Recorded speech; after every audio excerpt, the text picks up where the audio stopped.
The second you hear a guy like Jamie Raskin call Mike Johnson a constitutional illiterate, you can almost predict the script because Washington has trained everyone to expect the same old choreography.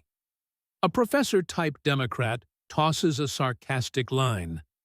A Bible-carrying Republican gets painted as a pious amateur. The cameras hunt for the smirk, and the friendly press starts drafting the headline before anyone even clears their throat. But, in this version of events, the room doesn't reward the insult. It punishes it, because Johnson doesn't bite. He just looks up like someone who's been underestimated his whole life and decided a long time ago to treat underestimation as a gift. And the real shift happens when he doesn't argue about the Constitution. He simply starts saying it out loud. If you've ever watched a hearing go sideways, you know there's a particular kind of quiet that falls when the theatrics stop working. It's not respect, exactly, and it's not fear either, at least not at first. It's that uncomfortable pause people make when the rhythm they expected gets replaced by something they didn't plan for. Raskin came in with the cadence of a lecturer who's used to owning a room, and the Democrats around him looked ready to treat it like a victory lap. Johnson, meanwhile, had the posture of the guy who doesn't talk much until he's certain he's about to be heard. Raskin's opener, in this telling, lands like a practiced insult wrapped in a polite bow. He does the whole, with all due respect routine, while clearly meaning the opposite, because that's the DC version of a wink to your side. He makes it about legal scholarship versus Bible study, which is supposed to draw laughs and frame Johnson as a lightweight. And for a moment, it works, because a few Democrats chuckle and the press starts tapping keys like they've just been handed a gift. But then Johnson answers with something that's hard to tweet without including the part that makes your preferred narrative collapse. He doesn't shout, he doesn't posture, and he doesn't do the "let me be clear" thing that politicians do when they're about to say something vague. He just says, in a calm voice, that he appreciates the concern about his education. Then he starts. Article 1, Section 1, in the plain, familiar language that most Americans claim to respect and rarely read.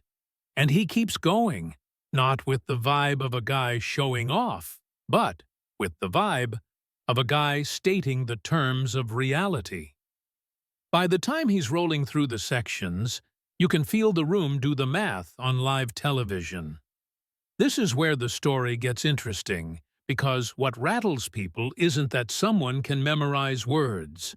It's what the memorization implies. That he prepared, that he expected to be mocked, and that he came with a plan to flip the mockery into a trap. Raskin's face, as described here, doesn't white out like a cartoon, but the smirk drains in a way the camera loves. And you can practically see the staffers behind him trying to decide whether to lean in or quietly disappear into the upholstery. It's the first signal that the energy is shifting from lecture to cross-examination. Then Johnson reaches for the briefcase, and the briefcase becomes its own character. That sounds silly until you remember how much politics runs on props, because props let audiences feel like they're watching something tangible. Folders with labels are basically the congressional equivalent of a courtroom exhibit, and everyone knows it. When he lays them out, perfectly facing the cameras, he's not just presenting paperwork. He's presenting a narrative structure. And the labels, in this dramatized style, are designed to do what labels always do: tell you what to think before you see what's inside. That matters, because the biggest game in modern politics isn't prove it, it's suggest it. If you can get people to believe you have the goods, half your work is done, and the other half is just pacing. Johnson doesn't claim anyone did anything in a way that sounds like a verdict, at least not if he's smart. He frames everything as questions, inconsistencies, procedures, and the kind of help-me-understand language that makes a target look evasive when they resist. In other words, he plays the same rhetorical sport Raskin has played for years. Except he does it with a Southern calm that reads as restraint. He starts by doing something that looks almost polite, quoting Raskin's own past writing about congressional power and limits. That's the oldest trick in the Oversight Handbook. Use someone's previous principles to corner their present behavior. It's also why people get nervous when an opponent arrives with a stack of your own words, because you can't dismiss it as spin without dismissing yourself. Johnson reads a passage about investigations not becoming persecutions, and he doesn't have to say, "You violated this," because the room hears the implication. When he looks up and asks how those principles fit with the committee's choices, you can feel the lawyers in Raskin's orbit start tightening their posture. Here's where I'm going to be careful, because this kind of story can slip into outright accusation fast, and that's not the smart way to tell it. The effective version is all about unresolved tension. What was done, what was supposed to be done, what looks odd, what feels inconsistent, what raises eyebrows. So Johnson, in this telling, doesn't declare destroyed evidence. He asks about retention, archival rules, and why certain materials weren't preserved or produced. He doesn't say witness tampering. He asks about the difference between preparation and coaching, and why messaging guidance appeared to track testimony. He doesn't say obstruction. He says, "Help me understand the timing." And he lets the timing do the heavy lifting. Because timing is where suspicion lives. If documents disappear right before authority changes hands, people don't need a law degree to feel the weirdness. They may not know the statutes, but they know the smell of someone trying to beat the clock. Johnson can simply put a timeline on a screen: when materials were gathered, when decisions were made, when oversight power shifted, and let the audience draw their own line. And if Raskin responds with generalities, it makes the generalities look like hiding, even if they're not. The audience, in this scenario, starts doing what audiences always do: picking a winner based on composure. The Democrats came in expecting Raskin to be the grown-up in the room, and Johnson to be the preacher playing lawyer. But Johnson's calm forces a role reversal that makes people uncomfortable, because now Raskin looks like the partisan, even if he believes he's the guardian. That's the trap of condescension. If the person you mocked turns out to be prepared, your mockery becomes evidence of your arrogance. And in American politics, arrogance reads like guilt, even when it's just personality. Now, at minute 47, because every viral story needs a timestamp, this version gets even more dramatic. You've got a lawyer on camera stepping back and saying something like, "I can't represent someone who's making this impossible." But in a real-world legal sense, what an attorney can ethically say publicly is limited. And a savvy story doesn't need a literal confession line to get the point across. It's enough to show a lawyer asking for a recess, whispering intensely, then returning with a more cautious posture, or quietly removing themselves from the table. The audience reads that as abandonment, because the audience always reads movement as meaning. And once you plant that image, counsel distancing themselves, the whole room changes temperature. Committee members stop smiling for the camera. Reporters stop writing their pre-planned Raskin torches Johnson letters and start texting editors with, "We may have a different story." Even sympathetic Democrats start looking down at their notes like they're suddenly aware they're being recorded for history. Nobody wants to be the person sitting there nodding if the narrative flips from righteous investigation to procedural mess. Here's the part that makes these stories feel so powerful even when they're built from insinuation. They stack. A single question is survivable. A second question creates pressure. By the time you're on the sixth, the target is no longer answering facts. They're answering the vibe that they might be hiding something. And if Johnson is smart, He doesn't chase the grand claim first. He chases the small contradictions that make the grand claim feel plausible. So he might start with something boring. Who had subpoena authority? How it was shared? What the minority could access? What was kept confidential? He might ask why certain transcripts weren't released in full, why edits were made, why context was narrowed, why some material was classified while other material was spotlighted.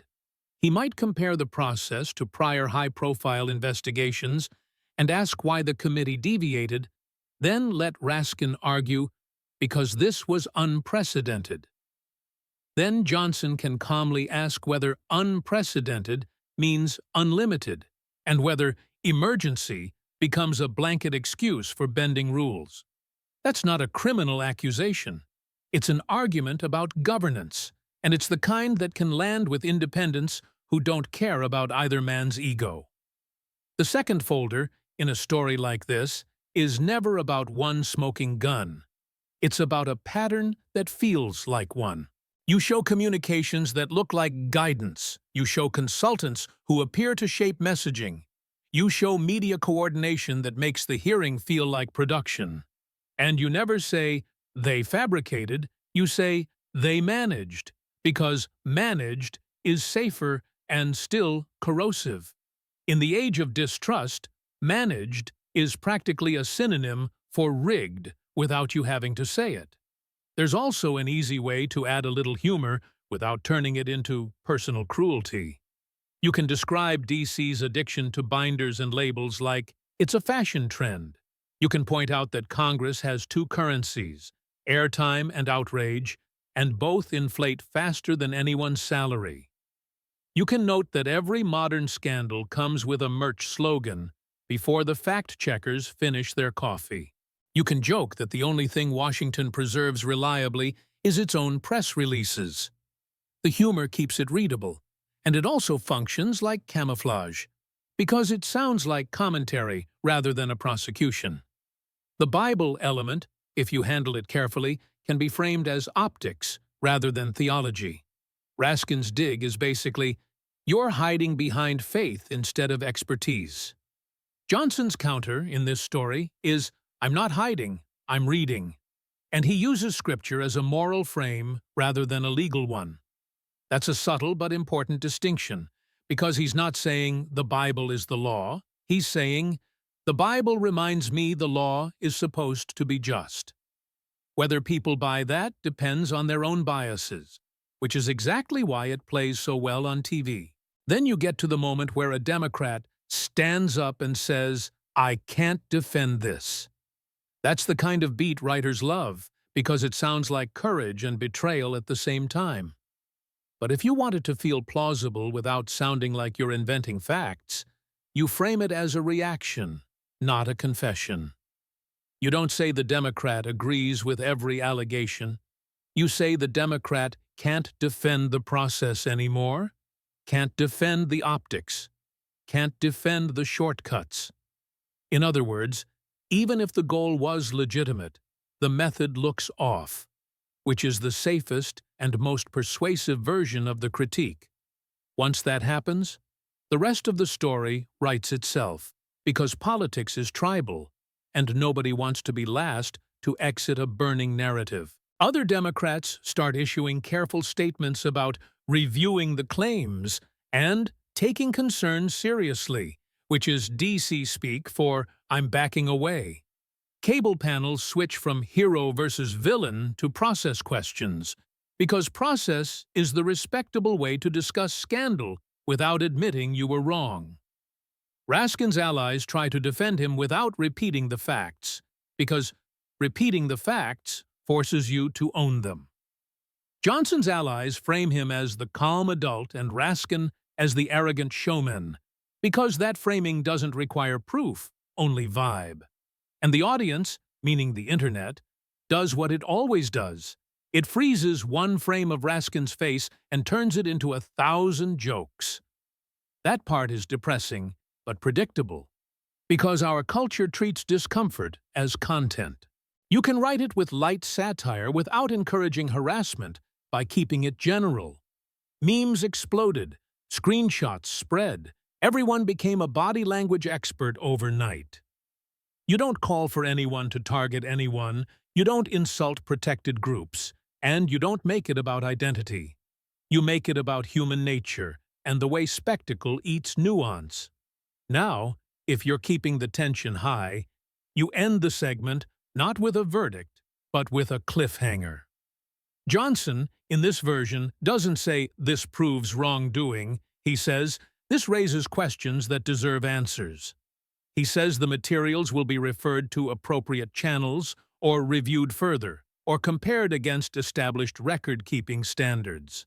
He invites Raskin to clarify on the record, to release more context, to explain decisions, to reconcile past scholarship with committee conduct.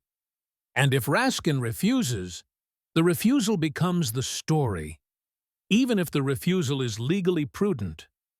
That's the trick of accountability theater, and I say that as a general observation, not as a charge against any one person.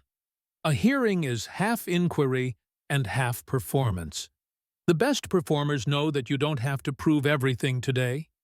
You just have to make tomorrow feel inevitable.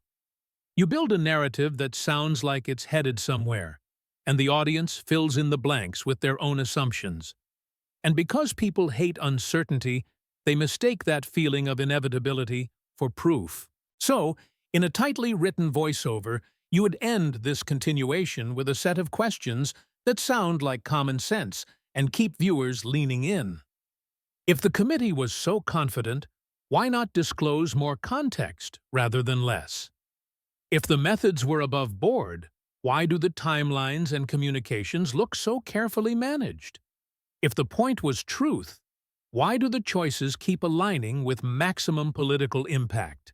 And if you really believe you're defending the Constitution, why do so many decisions look like they were made as if the Constitution was a suggestion? That's how you keep it sharp without convicting anyone in your narration. You're not saying, "This happened and therefore crime." You're saying, "This looks strange and therefore questions." You're not telling your audience what to do. You're asking what they think it means. You're not attacking protected groups or calling for hostility. You're critiquing power and process, which is fair game in any democracy. And you're ending on suspense because the real hook isn't Johnson wins, it's what's actually in the next folder, and who's going to explain it under oath. And that's the part most people miss when they get hypnotized by the folders and the facial expressions, because the real power move isn't what's revealed, it's what's implied. Johnson doesn't need to say, "This is criminal," for the audience to hear, "This feels wrong." He doesn't need to accuse Raskin of anything directly for the public to start mentally filling in the blanks with their own theories. That's the genius and the danger of modern oversight culture. Suspicion travels faster than proof, and by the time proof shows up, the narrative has already hardened. Once people feel like they've seen behind the curtain, they rarely wait for the official report to decide what they believe. From that point on, the hearing stops being about January 6th and starts being about something much bigger and much messier. Who gets to define truth in the first place? Raskin built his reputation on being the constitutional conscience of his party, the guy who could explain complex legal questions in a way that sounded both moral and urgent. Johnson built his on being the quiet lawyer who didn't seek the spotlight and didn't trust it either. So when those two archetypes collide, it's not just personal, it's symbolic, like two different models of authority crashing into each other on live television. One is based on expertise and institutional credibility, the other on process, procedure, and the promise of neutrality. And here's where the story becomes uncomfortable for everyone, not just for one side. Because even if you think Johnson is asking fair questions, you also have to admit he's doing it in a way designed for maximum drama. Those folders didn't have to be labeled for the cameras, but they were. The pauses didn't have to be theatrical, But they were. And the timing of each reveal feels less like an accident, and more like someone who understands how television works down to the second. So the honest reaction isn't Raskin is guilty or Johnson is a hero, it's why does this feel so familiar? We've seen this format before, a hearing that looks like a trial that looks like a show, and a show that convinces people it's a verdict. We've watched Republicans do it to Democrats, Democrats do it to Republicans, and both sides insist they're the first ones to care about the Constitution while borrowing tactics from the other. Every generation thinks their scandal is uniquely historic, but the structure never changes. It's always documents, pauses, selective quotes, and a crowd waiting for someone to blink. What makes this moment hit harder, though, is that Raskin isn't some random backbencher. He's a guy who literally taught constitutional law, who wrote about limits of power, who warned about exactly this kind of institutional overreach. So when he's on the defensive about process instead of policy, it creates a kind of cognitive dissonance that people can't ignore. It's like watching a referee suddenly arguing about whether the rules still apply. Even if he has explanations, the image alone does damage. Johnson, on the other hand, benefits from low expectations. He was never sold to the public as a media star or a moral crusader. So when he comes off as composed, people read it as authenticity rather than performance. That's not necessarily fair, but politics is rarely about fairness. It's about contrast. And the contrast here is devastating. The professor looks rattled. The Bible guy looks methodical. After the hearing, the real fallout doesn't happen in courtrooms, it happens in language. Suddenly, you hear phrases like procedural irregularities instead of historic investigation. You hear Democrats saying, "We support the goals, not necessarily the methods," which is Washington's version of distancing without admitting regret.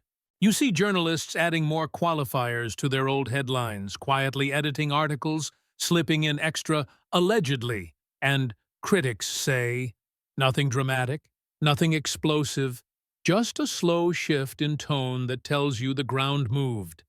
And Raskin's problem isn't that anyone proved something illegal. It's that the story now lives in the gray zone where everything is debatable, but nothing feels clean anymore. Every past statement gets rewatched with new suspicion. Every confident declaration starts sounding like overcompensation. Even silence becomes evidence because in political storytelling, silence is never neutral. It's always interpreted as strategy. Johnson doesn't even need to follow up immediately. He can let the questions marinate while the internet does the dirty work for him. Commentators start asking whether congressional investigations should have stricter rules. Think tanks release papers about evidence preservation, transparency, minority rights in oversight. Suddenly, the conversation isn't about Trump or January 6 anymore. It's about whether Congress itself can be trusted to police anyone. That's the real twist in this whole narrative. The hearing that was supposed to be about accountability for an event becomes a hearing about accountability for accountability. The watchdog gets watched. The investigators get investigated. And the audience starts realizing that the system is built in layers of power that rarely check each other cleanly. So when people say this was the most devastating exposure ever, what they usually mean is emotional devastation, not legal. It's the collapse of moral authority, not the announcement of a sentence.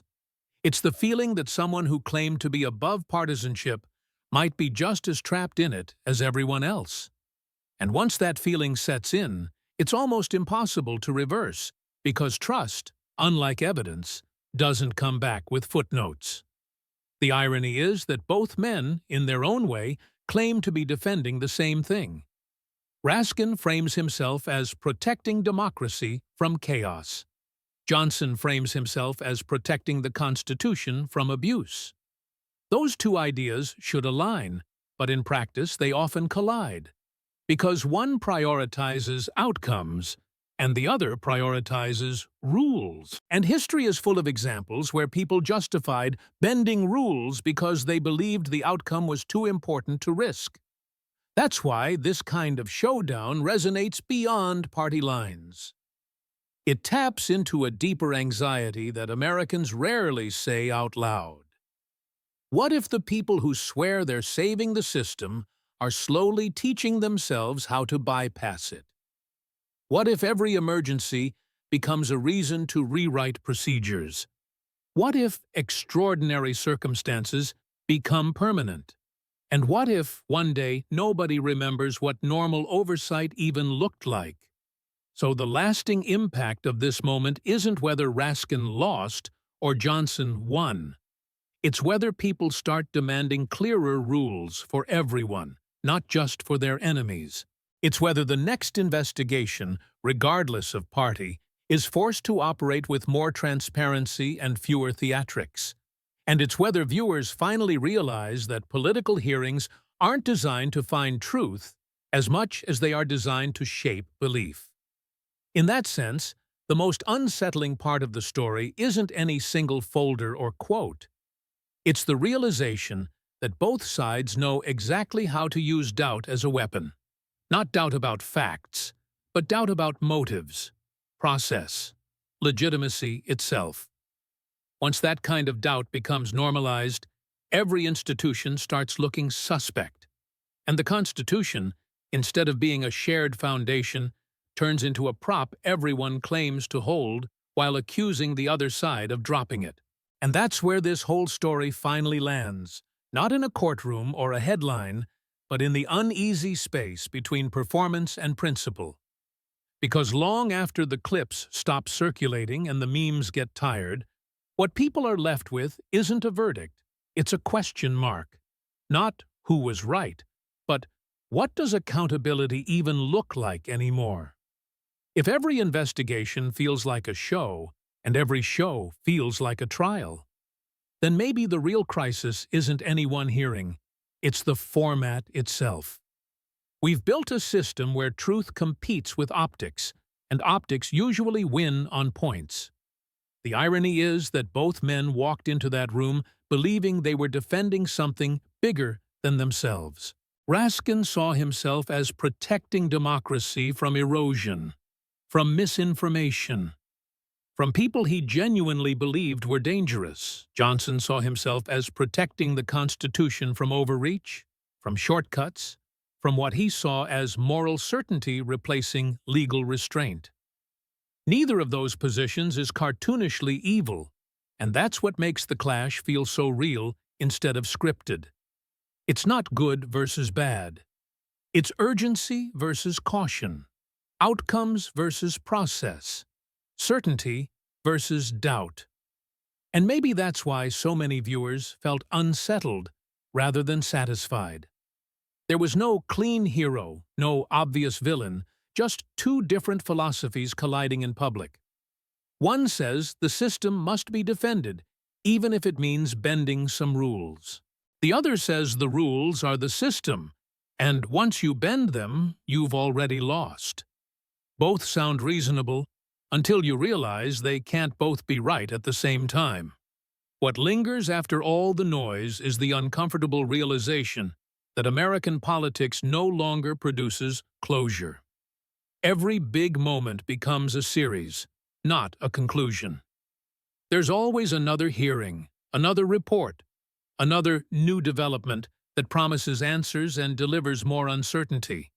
And the public, trained by years of scandal culture, starts treating politics the way they treat streaming shows. Not what's true, but what's the next episode? In that sense, the most honest takeaway from this confrontation isn't about Raskin or Johnson at all. It's about us, the audience, and how easily we confuse confidence with credibility and calm with correctness. We reward whoever looks composed, whoever controls the narrative, whoever seems to have the better props. We say we want transparency, but we're addicted to drama. And the system, smart as it is, gives us exactly what we keep clicking on. So maybe the real ending isn't a gavel slam, or a resignation, or a viral quote. Maybe it's a quieter, more unsettling thought. That political truth in America has become something you feel rather than something you verify. You watch a clip, you sense who won, and that feeling becomes your reality. The documents matter less than the delivery. The process matters less than the posture. And once politics becomes emotional entertainment, accountability turns into a matter of storytelling, not standards. Which raises a final question that no hearing can answer. If every side believes they're defending the Constitution, but they all use the same tactics of framing, omission, and spectacle, who's actually protecting it? Is the Constitution a shared rulebook, or just a symbol everyone waves while playing a different game? And if trust keeps eroding, not because of one scandal, but because of the way scandals are performed, what happens when nobody believes the process anymore? That's the real cliffhanger, not what's in the next folder, or who gets the next viral moment, but whether a system built on laws can survive in a culture built on narratives. Whether Americans still want institutions that restrain power, or just champions who wield it more effectively than the other side. And whether, in the end, the loudest thing in the room isn't the accusation or the defense, but the growing silence of people who no longer know who to trust.